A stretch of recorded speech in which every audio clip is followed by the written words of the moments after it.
1 Coríntios capítulo 11, versículo 17 e em diante diz assim: Nisto, porém, que vos prescrevo, não vos louvo, porquanto vos ajuntais, não para melhor, e sim para pior. Porque antes de tudo, estou informado haver divisão entre vós, quando vos reunis na igreja. E eu, em parte, o creio, porque até mesmo importa que haja partida entre vós, para que também os aprovados se tornem conhecidos no vosso meio. Quando, pois, vos reunis no mesmo lugar, não é a ceia do Senhor que comeis, porque ao comerdes, cada um toma antecipadamente a sua própria ceia, e há quem tenha fome, ao passo que há também quem se embriague. Não tendes, porventura, casa onde comer e beber, ou menosprezais a igreja de Deus, e envergonhais o que nada tem? Que vos direi? Louvar-vos-eis? Nisto certamente não vos louvo. Porque eu recebi do Senhor o que também vos entreguei, que o Senhor Jesus, na noite em que foi traído, tomou o pão, e tendo dado graças, o partiu e disse: Este é o meu corpo que é dado por vós, fazei isto em memória de mim. Por semelhante modo, depois de haver ceado, tomou também o cálice, dizendo: Este cálice é a nova aliança do meu sangue. Fazei isto todas as vezes que o beberdes em memória de mim. Porque todas as vezes que comerdes este pão e beberdes o cálice, anunciais a morte do Senhor até que ele venha. Por isso, aquele que comer o pão ou beber o cálice do Senhor indignamente, será réu do corpo e do sangue do Senhor. Examine-se, pois, o homem a si mesmo, e assim coma do pão e beba do cálice. Pois quem come e bebe sem discernir o corpo, come e bebe juízo para si. Eis a razão, porque há entre vós muitos fracos e doentes, e não poucos que dormem. Porque se nós julgássemos a nós mesmos, não seríamos julgados. É interessante esse texto. Paulo está trazendo orientações para os filhos de Deus em relação à ceia. E ele relata aqui algumas coisas interessantes a respeito da ceia do Senhor, o qual ele está instruindo, e ele justifica aqui algumas coisas. Primeiro, Paulo repreende o povo por não realizarem a ceia do Senhor como deveriam fazer. E do versículo 17 ao 22 está estampado isso. Na realização da ceia, o povo se mostrava egoísta, excluía aqueles que nada tinham. A ceia não é para ser um momento de separação, mas de unidade. É um corpo que está se relacionando. E o povo de Deus, e nós como povo de Deus, precisamos estar em união e em unidade.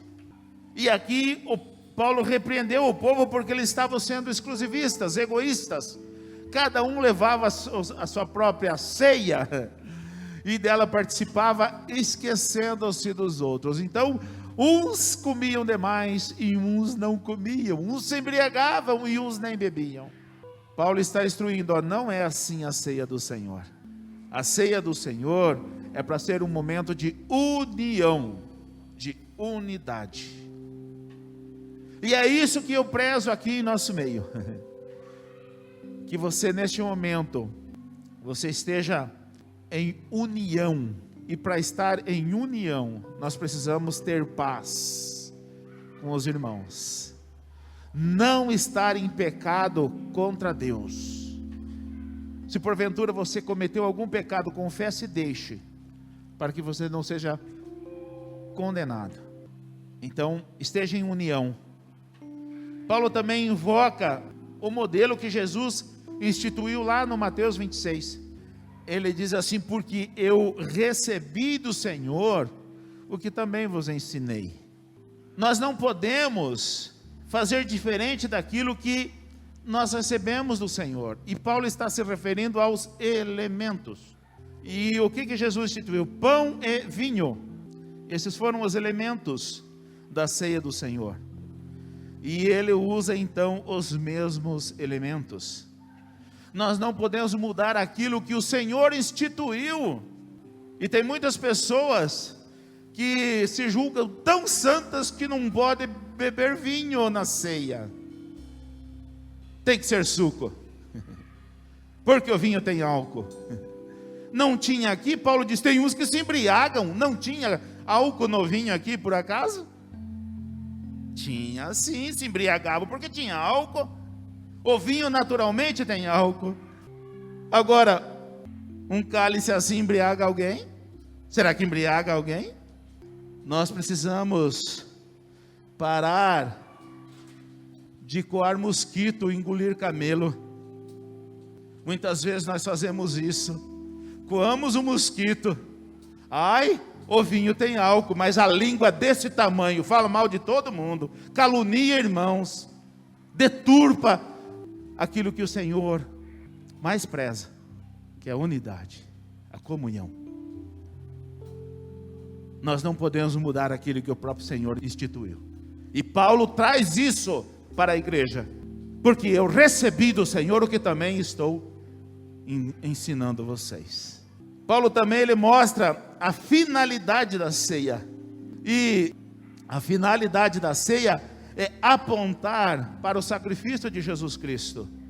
A ceia também ela serve para que nós façamos um exame de consciência e para que nós venhamos a valorizar a salvação que recebemos em Cristo.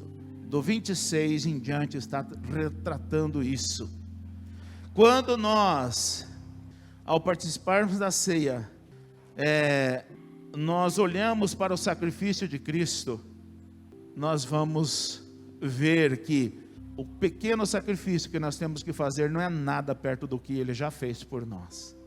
Então nós vamos valorizar aquele sacrifício e vamos procurar viver dentro do que está escrito.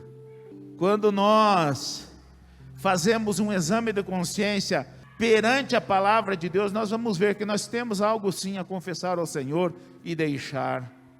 E quando nós valorizamos a salvação em Cristo, nada poderá nos separar do amor de Deus que está em Cristo Jesus. Então que nesta noite você possa participar da ceia do Senhor de maneira digna, da maneira correta. Se há alguma coisa no teu coração que está impedindo a comunhão com Deus e com algum irmão, tome uma atitude, corrija-se, para que você não venha a ser culpado da morte do nosso Senhor Jesus Cristo. Corrija-se.